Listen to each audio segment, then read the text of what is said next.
একটা নৃত্য। তো আজকের আমার শঙ্করাচার্য ভিক্ষায় গেছে মা, একটাও চাল ডাল পাইনি, কিছুই পাইনি। বাড়িতে এসে সত্যবতী মাকে ডাকছে, সত্যবতী, সত্যবতী তুমি শুনেছো আজ নগরে নগরে গেলাম গো, কিন্তু কেউ দিল না। সবার হাতে ধরে বললাম, পায়ে ধরে বললাম, কেউ ভিক্ষা দিল না। কিন্তু আমার একটাই চিন্তা, আমার নিমাই যে আসবে, আমার নিমাই আমার বাড়িতে সে কি প্রসাদ পাবে। শঙ্করাচার্য বলে উঠলেন, সত্যবতী আজকে তো কিছুই পেলাম না। সত্যবতী মা আমার বললেন, স্বামী তুমি এত চিন্তা করছো কেন, এত ভাবনা কিসের তোমার? আমি তো তোমার বউ নয়, আমি তো তোমার স্ত্রী নয়। এই জায়গাটা মা আসতে কথা নয়, একটাও কথা নয়। এতগুলো নারী আমরা আছি, এতগুলো নারী, হিসাব করলে বাবা আমার পুরুষের থেকে নারীর ভাগ বেশি হবে। তাহলে এতগুলো যে নারী আমরা আছি এখানে, আমরা সবাই বাবা বউ হতে পেরেছি, স্ত্রী হতে পেরেছি, কিন্তু সবাই এখানে সহধর্মিণী হতে পারছে না। সহধর্মিণী তো তাকেই বলে বাবা যে নারী শুধুমাত্র স্বামীর ধর্মের কাজে সাহায্য করবে, আর অন্য কোনো কারণ নয়। তো সত্যবতী মা আমার বলছে, স্বামী তুমি এত চিন্তা করছো কেন? তুমি নয় দাঁড়ে দাঁড়ে ভিক্ষা পাওনি, কিন্তু আমার ঘরের চালে যে একটা কচি লাউ হয়ে আছে, আপনারা নিশ্চয়ই জানেন বাবা, যারা কীর্তন শোনেন বা বোঝেন শাস্ত্র, আমার মহাপ্রভু কচি লাউয়ের পায়েস খুব ভালোবাসে। কচি লাউয়ের ঘন্ট, কচুর ঘন্ট, মোচার ঘন্ট, এগুলো প্রভুর খুব প্রিয়। ভগবানকে যদি কেউ বানিয়ে দেয় না, কলিযুগের ভগবান তো রাজভোগ সেবা করে না। কলিযুগের ভগবান ক্ষীর সর ননি মাখন খায় না, যেগুলো বাবা বাজারে না গেলেও পাওয়া যায়। যদি রাস্তাঘাটে দেখো বাবা, থোর কচু কলা মোচা পাওয়া যাবে না? পয়সা যদি নাও থাকে তথাপিও পাওয়া যাবে। আর আমার ভগবান সব থেকে ভালোবাসে বাবা কচি লাউয়ের পায়েস। ভগবান বলছে, যদি কোনো ভক্ত আমার জন্য বানিয়ে দেয়নি স্বার্থভাবে, আমি জনম জনম সেই ভক্তের চরণের দাস হয়ে যাই। নিতাই গৌর হরি বল, হরি বল।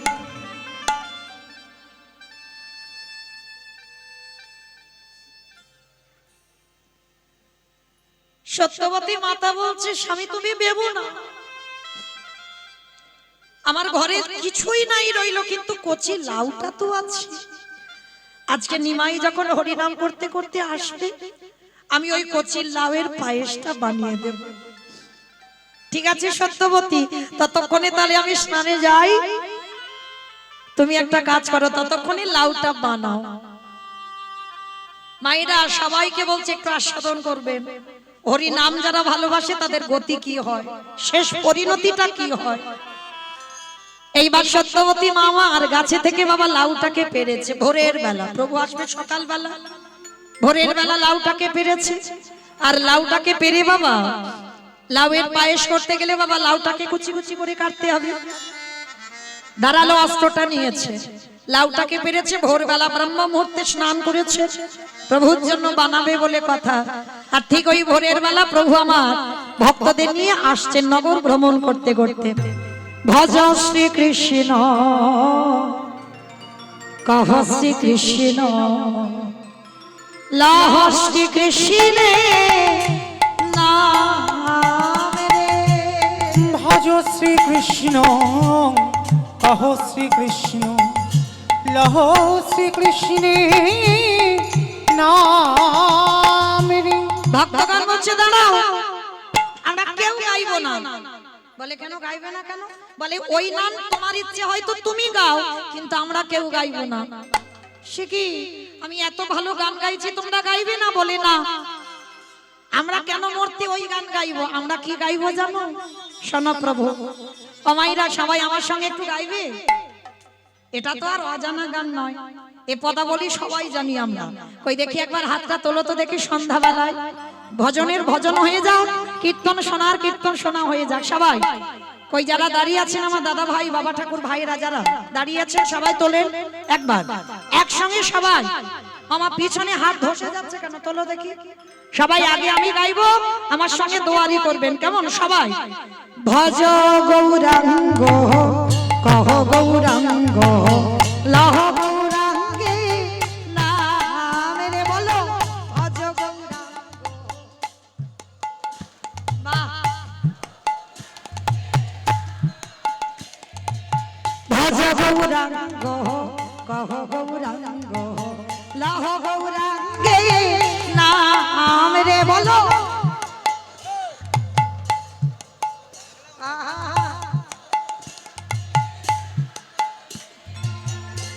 যে জনা গৌরাঙ্গ ভজে সে হয় আমার প্রাণ রে। যে জনা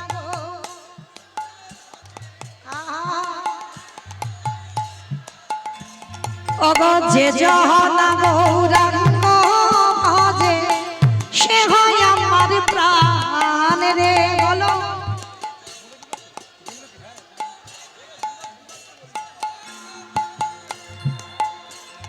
ভজ গৌরাঙ্গ গৌরাঙ্গ লহ গৌরাঙ্গের নাম রে। ভজ গৌরাঙ্গ কহ গৌরাঙ্গ লহ গৌরাঙ্গের নাম রে। দিন গেলে গৌরাঙ্গ জীবন একবার রে।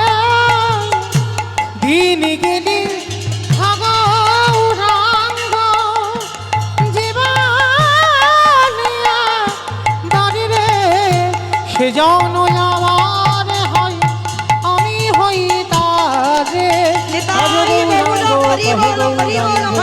কহ গৌরাঙ্গের নাম রে। ভজ গৌরাঙ্গ কহ গৌরাঙ্গ লহ গৌরাঙ্গের নাম রে।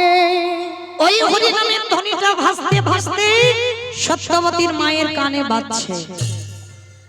ওই যে মহাপ্রভু ভক্তদের নিয়ে উচ্চৈঃস্বরে গান গাইছে, আর যখনই ভাসতে ভাসতে হরি নামটা আসছে, সত্যবতী আমার অস্ত্রটা নিয়েছে আর লাউটাকে নিয়েছে বাবা, লাউটাকে মানাবে বলে।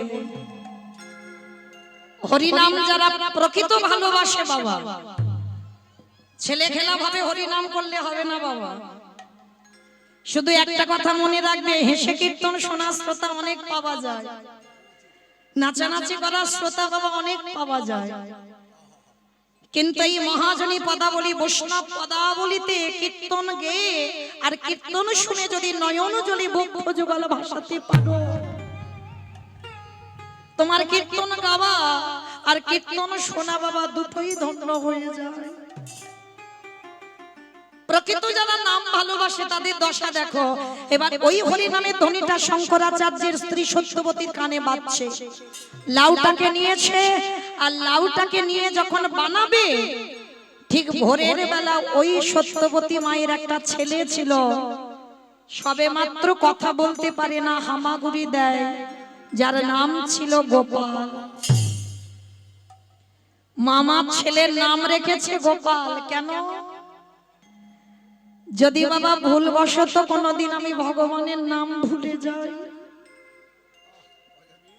যেটা ভাগবতে অজামিল করে দেখালো বাবা, 10টা ছেলের মধ্যে ছোট ছেলেটার নাম রেখেছিল নারায়ণ।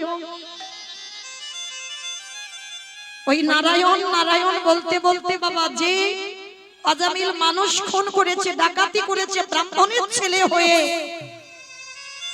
একটা বিধি চণ্ডালিনীকে ভালোবেসে বিয়ে করেছে, সেই অজামিল একেবারে মহাপাপী, কিন্তু ছোট ছেলেটার নাম রেখে বাবা তার জন্ম ধন্য হয়ে গেল। তাহলে নামেও কৃপা হয়, এইটা ভুলে যেও না, মা, নামেও কৃপা হয়। তা আজকে সত্যবতী ছেলের নাম রেখেছে গোপাল। আর গোপাল ভোরের বেলা মা, আপনারা আমরা মা তো আমরা জানি, ছোট ছোট বাচ্চাদের দেখবেন একটু ভোরের বেলা ঘুম ভেঙে যায়, আর যখনই ভোরের বেলা ঘুম ভেঙে যায় না, আর মা যদি কোলের কাছে নিয়ে একটু স্তনদুগ্ধ পান করায়, ও ছেলে আবার ঘুমিয়ে পড়ে। তা মা সত্যবতী তো সংসারের কাজ করছে, ছেলে ঘুমোবে কি করে? হামাগুড়ি দিতে দিতে মার কোলের কাছে এসেছে। মা কিন্তু বাবা খেয়াল নেই, বাহ্যিক জগতের কোনো জ্ঞান নেই, এমন হরি নামে ডুবে গেছে, মহাপ্রভুর নামে। গোপাল কখন এসে বাবা মার কোলে বসে স্তনদুগ্ধ পান করছে, আর পান করতে করতে কখন মার কোলে বসে ছেলেটা ঘুমিয়ে পড়েছে। আর ছেলের মাথা আর কচি লাউটা একই জায়গায় আছে। ভগবানের ভক্ত যারা, তাদের দশা দেখো, এমনি এমনি নয়। আপনারা আমরা কতটুকু জীবনে কষ্ট পেয়েছি গো, যে ভগবান আজ ভক্তদের দিকে তাকিয়ে দেখেন বাবা, তাদের জীবনের পরিণতিটা কেমন। ওই কচি লাউ মনে করে, আর দেখবেন চোখে যদি জল এসে যায় বাবা, চোখটা একটু আবছা আবছা হয়ে যায় না, চোখ ঘোলাটে হয়ে যায়, ভালো করে পরিষ্কার দেখতে পাবে না। তার লাউ মনে করে ওই ছেলের মাথাটাকে তুলে নিয়েছে, ধারালো চকচকে অস্ত্র, আর ওই অস্ত্র দিয়ে একমাত্র গোপালের মস্তকটাকে ছেদন করে দিয়েছে। ঘুমন্ত ছেলে কথা বলতে পারে না, ঘুমন্ত ছেলের মাথাটা কেটে দিল মা। শুধু মাথা কাটলো না, ছেলের ওই নাক মুখ চোখ নিজের হাতে টুকরো টুকরো করে কাটছে,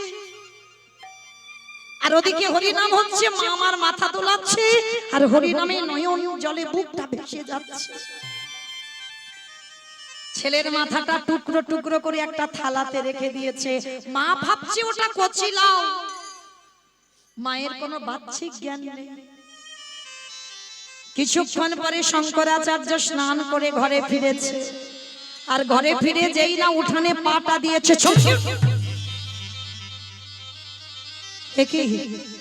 এত রক্ত, এত রক্ত আমার উঠান দিয়ে বয়ে যাচ্ছে, কোথা থেকে এত রক্ত আসছে? ধীরে ধীরে যেই না বারান্দায় গেল, গিয়ে দেখছে বাবা সত্যবতী মা আমার হরিনাম শুনছে, মার বলে ছেলের দেহটা, আর থালাতে ছেলের মাথাটা টুকরো টুকরো করে কাটা, আর যেমন কারা লাউ তেমন পড়ে আছে। শঙ্করাচার্য গিয়ে ডাকছে, সত্যবতী!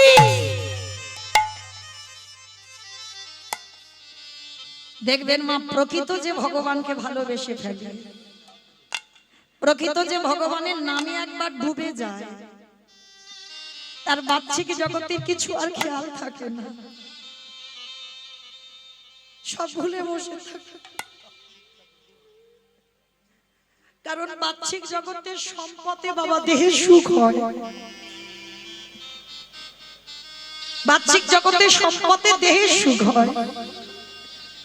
আর যদি একজন ভক্ত বাবা পারমার্থিক সম্পদ পেয়ে যায়, এই পারমার্থিক সম্পদে যে একবার পেয়ে যায়, তার বাহ্যিক জগতের কিছু আর খেয়াল থাকে না, মনে থাকে। সত্যবতী সত্যবতী বলে ডাকছে, তবুও খেয়াল নেই।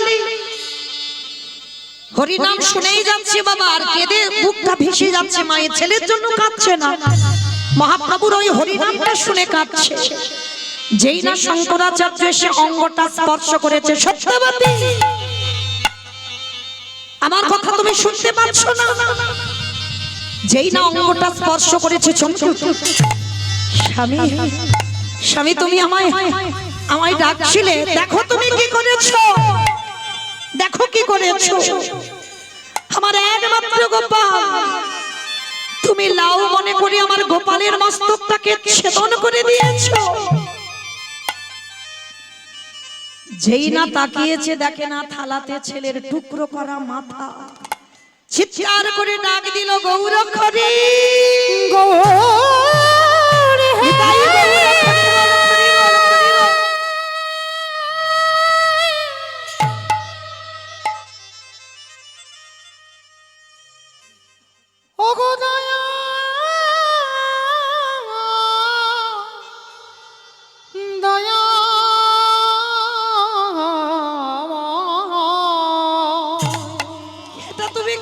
করেছো প্রভু?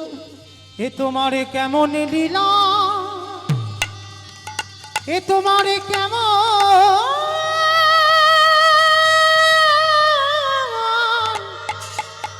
কেমন খেলা।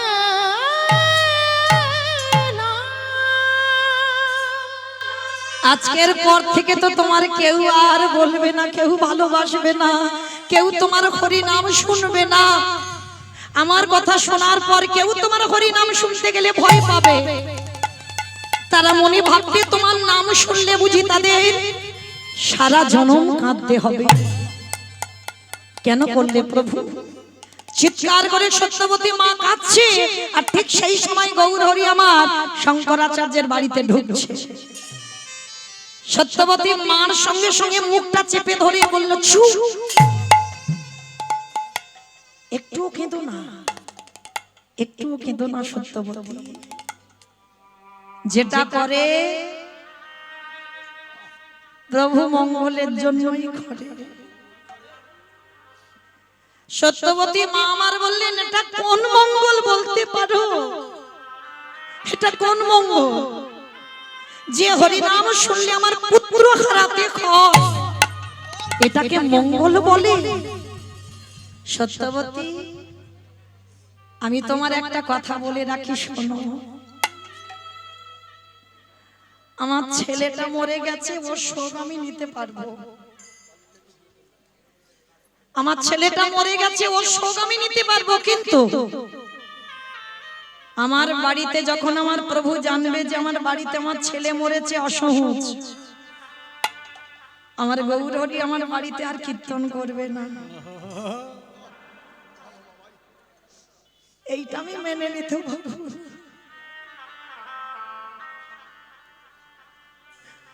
আমার বাড়িতে যে কীর্তন বন্ধ হবে,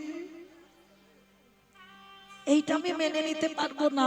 আমার ছেলে মরে গেছে, এইটা সহ্য করব, এই শোক আমি নিতে পারবো, কিন্তু আমার বাড়ি হরিনামও হবে না, এইটা আমি নিতে পারবো না সত্যবতী।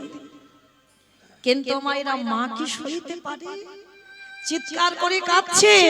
শঙ্করাচার্য হাতে পায়ে দড়ি বেঁধে দিয়েছে, বেঁধে দিয়েছে, মুখে মুখ বন্ধ করে দিয়েছে যাতে আওয়াজটা বেরিয়ে না যায়। দরজা বন্ধ করে ছেলের ওই টুকরো করা দেহ পুটলিতে বেঁধে রেখে দিয়েছে। প্রভু হরি নাম করে যাক, তারপর গঙ্গায় ভাসিয়ে দেব। মহাপ্রভু যেমন হরি নাম করতে আসে, বাবা আজও এসেছে। ভক্তদের ভিড়, সবাই প্রভুর সঙ্গে হরি নাম করছে। শঙ্করাচার্য রোজ কাঁদে, রোজ কাঁদে, তবে আজকে যেন বাবা কান্নাটা একটু আলাদা, কারণ দুটো শোক একসঙ্গে, ছেলে মরে গেছে আর কালকে থেকে বাড়ি অসহজ, মানে গৌর হরি হরি নাম করতে আসবে না। দুটো শোক একসঙ্গে যেন উপচে পড়ছে। প্রভু আমার গান গাইতে গাইতে জিজ্ঞেস করছে, আচ্ছা শঙ্করাচার্য, প্রভুর গলায় যে মালাটা দিয়েছেন, মালাটা ছিঁড়ে ধুলায় পড়ে গেছে, এই লক্ষণগুলো ভালো নয় বাবা। যদি কেউ আত্মজ্ঞানী হয় না, বুঝতে পেরে যায় কিছু না কিছু দুর্ঘটনা হবে। প্রভু বলছে, আচ্ছা আমার গলার মালাটা ছিঁড়ে পড়ে গেল, আমি কীর্তন গাই, আমার কীর্তনে কোনোদিন তাল ভঙ্গ হয় না, আজকের বারবার আমার কণ্ঠটা রোধ হয়ে যাচ্ছে,